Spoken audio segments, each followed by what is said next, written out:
Welcome to Guide Guru. We hope this video helps. You start by preparing your images and the automatic tool. Load RAW or high-quality JPEG and pick a reasonable batch size. Too many will slow processing. Next, choose an automatic editor or AI model and enable batch mode plus the auto-enhance preset. Configure export settings, format, resolution, and quality %, and confirm the destination folder. Once done, run a short 3.5 file test to verify results. Make adjustments to presets before committing to the full batch so you avoid wasting time. Now you refine the automatic parameters to suit the batch. Start with exposure and white balance. Use the auto values as a baseline, then nudge global sliders for consistency.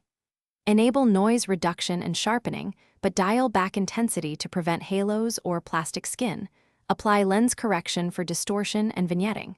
Preview at full size to confirm details, and when satisfied, sync those settings across all files. Make sure to keep a raw copy. If results diverge, you can revert and rerun with alternate presets. Finish by exporting the full batch using your preset. Monitor the export progress, and then inspect 3 to 5 random images at 100% for color shifts, banding, or sharpening artifacts. If you spot issues, identify whether noise reduction, sharpening, or an AI filter caused them, then reprocess either the whole batch or only affected files with adjusted settings. Finally, organize exports into folders and backup originals.